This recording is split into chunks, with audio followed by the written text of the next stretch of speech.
That's it. You don't even get that title no more. You lost it. You're a sperm donor. She didn't hire a lawyer. She didn't call a blog. She went live and said everything. NBA YoungBoy's baby mama went live and said things that cannot be unsaid. She named names. She showed evidence. And now millions of people are asking the same question. Did she just end NBA YoungBoy's career for good?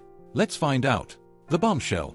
On March 2nd, 2026, a woman named Ark Kalola, the mother of NBA YoungBoy's son, Kale, went live on social media and said everything she had been sitting on for years. No PR team, no lawyer, no carefully worded statement dropped.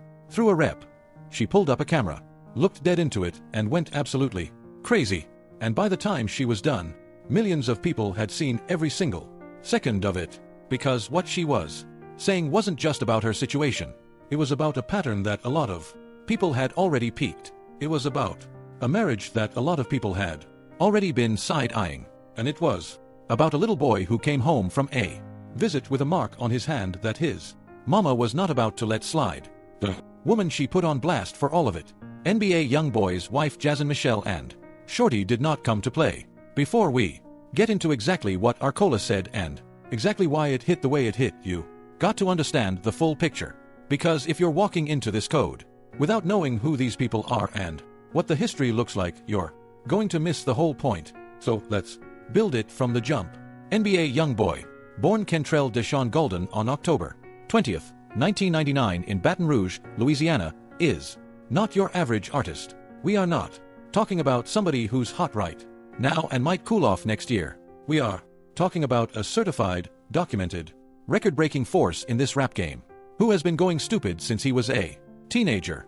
As of early 2026, he holds the record for the most Billboard 200 chart entries by any rapper in history, 34 albums charted, breaking a record that had stood for years and doing it in just 8 years of dropping projects. He is the most RAIAA certified rapper of all time, sitting on over 126 gold or higher certifications as a lead artist. Complex put him on the cover and called him Best Rapper Alive for 2025.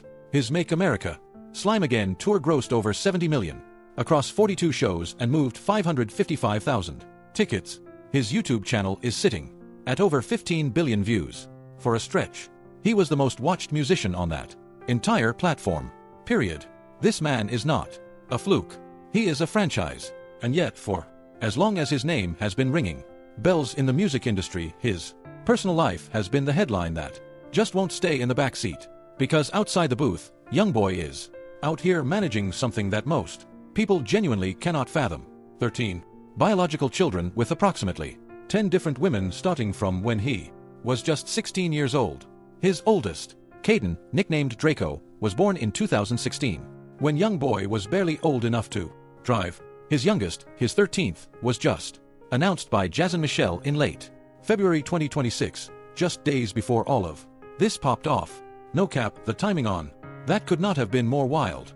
Jazin Michelle Hayes is YoungBoy's wife. They linked up around 2022 and made it official with a marriage in 2023. She has given him at least 3 children, with the newest baby pulling up just before this whole situation went nuclear.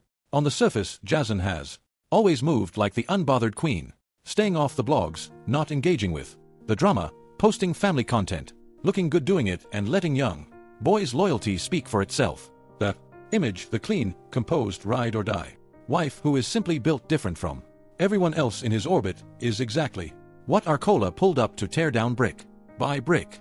Arcola is often listed as YoungBoy's 7th baby mama, and she is the mother of his son, Cal, born around 2020 or 2021. From most accounts, she has been out here raising Cal largely on her own. No cosigns, no blog presence, no reality show bag. She was not a fixture in the ongoing drama cycle. But something happened. Something involving her son coming home from a visit at YoungBoy and Jazin's spot, with a mark on his hand that she was not buying the explanation for. And whatever that something was, it flipped a switch that apparently had been waiting a long time to get flipped. A viral compilation post from the account since day one on X stitched her clips together and racked up hundreds of thousands of views almost immediately. The caption on that post did exactly what a good caption is supposed to do. It framed the whole thing. It positioned Arch Cola as finally confirming what fans had been saying for a minute, that Jason was, in that post's words, a wolf in sheep's clothing, looking innocent, moving, grimy, and Arch Cola sitting in front of that camera with the kind of no-holds barred energy that only comes from real, accumulated, lived-in frustration, was not about to let anyone miss a single detail of what she had to say. Mom stopped the car when you was 13 and turned around and spit on you. I probably would have did the same thing. She didn't ease into it. She didn't warm up the crowd. She came straight out the gate with smoke, and every single person watching immediately understood that this was not a performance. This was not a clout move. This was somebody who had been sitting on something real and finally stopped caring about how it looked to let it out. The fuck, bitch? You purposely burnt my baby. That word, burnt, is where this whole thing pivots, because the injury to Kale's finger is the foundation that every single one of Arcola's allegations was built on top of, and she was not here for any alternative explanation. When she texted Jason about the mark on her son's hand, Jason hit her back and said it was a dog bite, and Arcola didn't just disagree with that. She went on camera and bodied the explanation with her bare hands. That's not a dog bite. I can pull up dog bites. And that is exactly what she did right there on the live. She started pulling up images of real dog bites and holding them up for comparison like she was presenting closing arguments. She turned her own live stream into a courtroom and she was prosecuting the case herself. Let's see what dog bites look like. That's not a dog bite. That is a f***ing burn. Every comment section on every platform where that clip landed went crazy. People were describing what they were seeing, pointing out the shape of the mark, the coloring, the location on the finger. The internet had already made up its mind before she even finished her sentence. I could see the brown at the top. That is a f***ing burn. And let KL tell it. And this is important because we're not out here doing reckless. As of March 4th, 2026, there are no police reports filed, no confirmed CPS investigation publicly, and no mainstream verification of the burn claim. These are Arch Cola's allegations made live in real time in the middle of what was clearly one of the most heated moments of her life. But she believed every word she said, and she believed it enough to put her name on it in front of millions of people. She was also hot about what she said didn't happen after the injury was found. She questioned why, if this was truly a dog bite, nobody took Kale to get a tetanus shot. She questioned why there was zero medical follow-up at all. For any mama watching that live, those are not small details. Those are the whole conversation. He thinks when I got hit in the eye, it was his his SPERM space DONOR. You're not a dad, you're just a sperm donor. She had moved past the injury and into something that had clearly been eating at her for much longer. The accusation that young boy had never been a real, consistent present father to Kale in any meaningful way. That the pickups were for the Graham. That the visits were content. That the day-to-day was all on. That's it. You don't even get that title no more. You lost it. You're a sperm donor. And then she locked in on Jason. And this is where the wolf in sheep's clothing narrative went from fan gossip to something that felt like documented fact to everybody watching. Think she's superior sitting in a house getting cheated on. She was going after the persona, the carefully maintained, squeaky clean persona of the woman who was simply too elevated to be touched by the messiness around her. Arch Cola was saying loudly, publicly on camera, that the persona was a lie and that the woman behind it knew exactly what she was building and exactly why she was building it. You got some nerve to lie to me about my kid. That's why them be your husband down. The time she got to this point, the live stream had already outgrown the co-parenting argument it started as. It had become a full-on referendum on Jason's entire identity and on whether the domestic stability young boy had been publicly leaning on was something he had actually built or something he had just been marketing. My son didn't do shit. He's innocent. She still asks about your dirty. And right there, underneath all of that heat, underneath all of that raw fury, was the thing that made the whole thing land. differently than regular celebrity drama, because a child who still asks about his father, who still says he misses him, is not a talking point. He is a real little kid who has real feelings, and his mother was in that camera fighting for him the only way she knew how. He still say he miss you.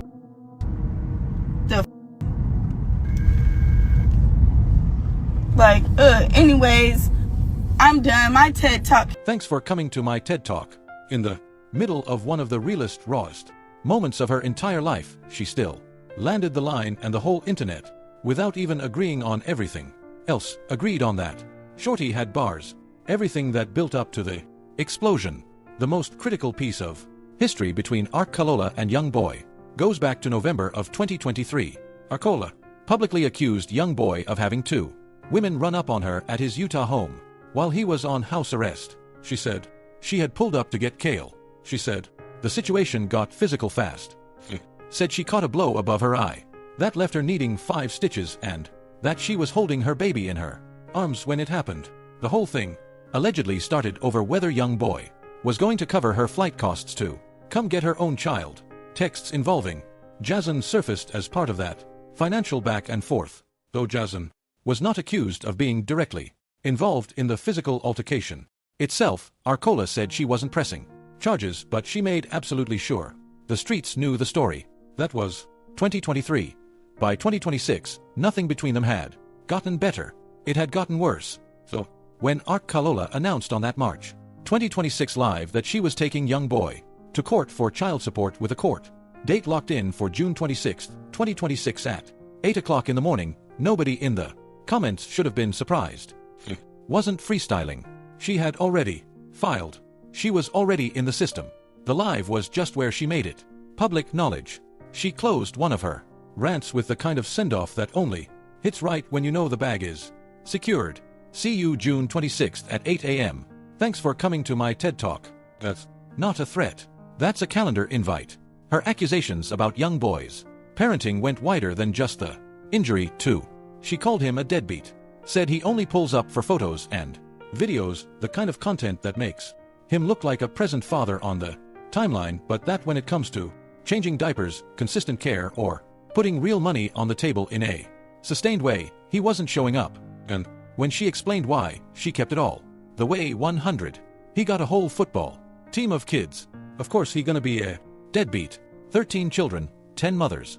Do the math on how much time and presence any one child can realistically receive from a man who is also navigating house arrest, federal cases, a music empire, and a marriage. The math is not giving what it needs to give. But this drama was never going to stay contained to just Arcalola and YoungBoy, because nothing in this man's orbit ever stays a two-person situation. The first person to come through and pour more gas on the fire was Yaya Mayweather, Ayanna Mayweather, daughter of Floyd Mayweather and the mother of YoungBoy's son, Kentrell Jr. And if you know anything about this story, you already know that Yaya is not a background character. She is one of the most significant figures in the entire YoungBoy saga, and her history in this situation goes to some very dark places. On the night of April 3, 2020, a young boy's home in Houston, Texas, Yaya stabbed Lepetra Jacobs, another one of YoungBoy's baby mamas, multiple times in the arm. The situation kicked off when Yaya pulled up to the crib, found Lepetra there, and what started as a verbal confrontation escalated into straight-up violence. She was arrested on aggravated assault with a deadly weapon, a secondary felony that carried a potential sentence of 2 to 20 years in prison. In April 2022, she pleaded guilty and received 6 years of deferred adjudication probation. And then in November 2025, years after the incident, she posted a public apology addressed her parents, addressed Lepetra Jacobs by name, and put it all in the frame of growth and accountability. She was out here trying to turn the page, and yet, the moment the Since Day One compilation started going crazy on the timeline in March 2026, Yaya jumped back into the mix, retweeting and co-signing posts that pushed the narrative that Jason was not so innocent. She wasn't going live and losing her composure. She was more calculated than that, but the message was loud and clear to anyone paying attention. She agreed that the squeaky clean wife image didn't match what was actually going down behind closed doors. Coming from someone with her history in this situation, that cosign carried weight that a random comment section post never could. Jazin's sister, Kaliant, checked Yaya, almost immediately coming with screenshots and accusations of her own, saying Yaya was two-faced, that she'd been sending private apologies while throwing public shade. A whole sub-beef popped off on the side. More sisters got name dropped. More receipts got thrown into the timeline, and suddenly the internet had multiple simultaneous situations to track, all of them pointing in the same direction. Jazin's reputation, and at the very real question of whether the life she'd built as YoungBoy's wife was as solid and genuine as she'd been presenting it. Underneath all of that, an older story started circulating again with renewed energy. A December 2024 Storytime video from an Instagram model known as 7TV had alleged that she was flown out to YoungBoy's Utah home in 2022 while he was already locked in with Jazin and had a whole encounter with him there. Kalola brought that story up directly during her rants. She wasn't just saying Jazin was being played. She was saying Jazin knew she was being played, or at least had every reason to know, and was choosing to stay because the lifestyle, the ring, and the spousal support potential were worth more to her than the truth. Whether that's a fair characterization or not, it spread fast. And for a woman whose whole brand was built on being the untouchable, above it all wife, having that narrative attached to your name in front of millions of people is not something you just shake off. And then came the detail that arguably did more damage to YoungBoy's image in 48 hours than anything Arcade Kalola said about Jazin.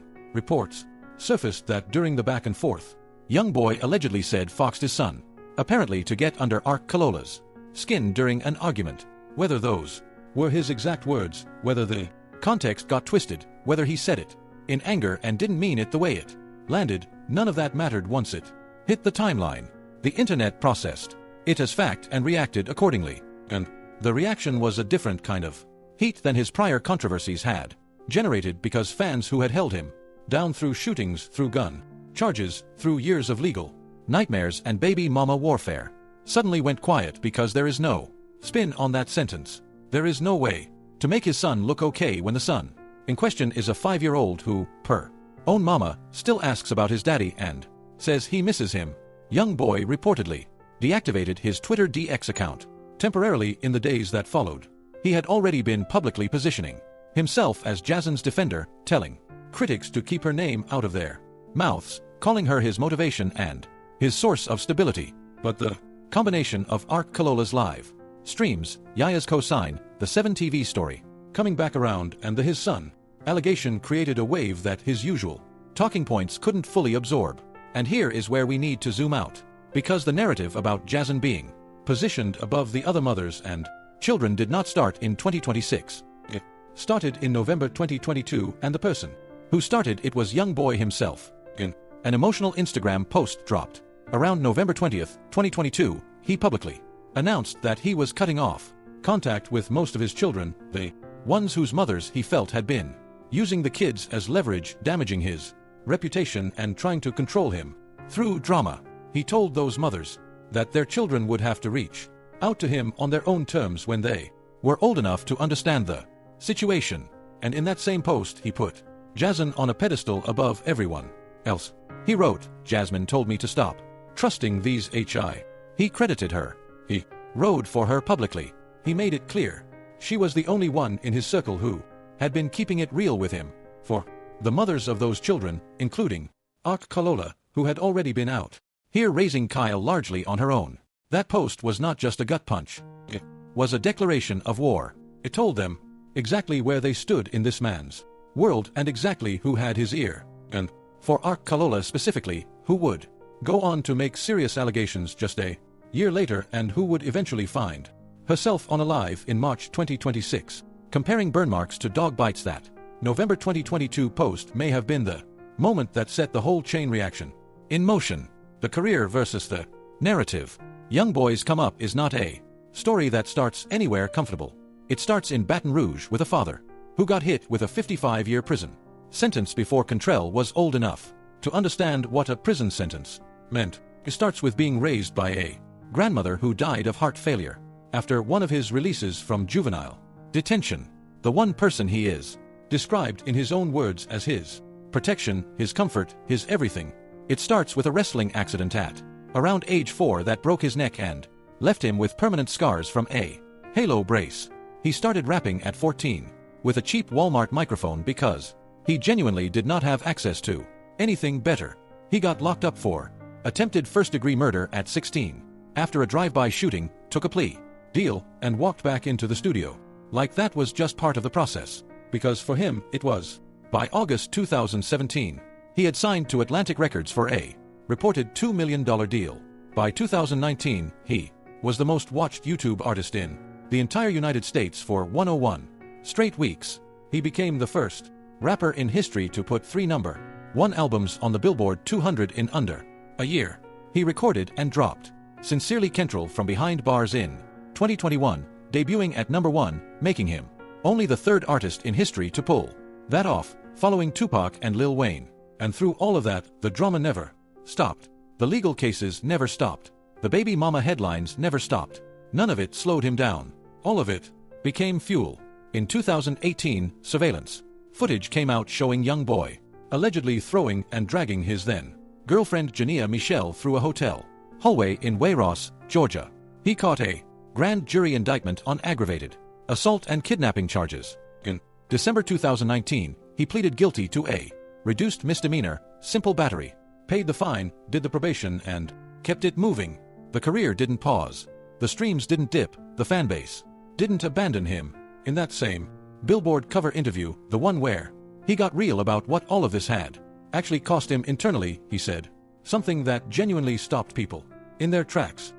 Man, I feel very wrong about a lot of things. How many lives I actually am responsible for when it comes to my music. That kind of self-reflection is rare from a man at his level, and it hits different when you understand the context it's coming from. A guy who has been in the middle of controversy his entire adult life, who is only now starting to publicly sit with what that actually means. How many kids and people have gotten in the car or put this in their ears and actually went hurt someone. He didn't stop there. He kept going, and what came next felt less like a media moment and more like a man genuinely trying to work something out loud. And now I'm sitting back like, damn, I can't do it all in one day, but I promise to clean whatever I can clean, but it's gonna take time. That's a different version of YoungBoy than the one who was going live and dismissing baby mamas a few years prior. And whether you take that at face value or not, it matters because it tells you something about where his head is supposed to be right now, as this new wave of drama is crashing into everything he just built. Coming out of house arrest, he got a presidential pardon from Donald Trump in May 2025 on his gun charges, and the freedom that followed was immediate and explosive. The Make America Slime Again tour was a monster. $70 million gross, $555,000. Tickets, 42 US shows, and an energy inside those arenas that proved his fan base had not gone anywhere during all those years of restriction. Slime Cry dropped in January 2026 and debuted at #6 on the Billboard 200. He is booked and busy, a European tour in the works, up to 4 more projects planned for 2026, a concert documentary, and the launch of 38 films. On paper, this man is in his bag, and the bag is sealed. So, where does Arcola's live stream fit into all of that? Where does the burn allegation, the child support case, the Yaya cosign, the Jaslyn implosion, where does any of it actually land when you put it next to the reality of what this career looks like? Honestly, in the short term, it doesn't move the needle.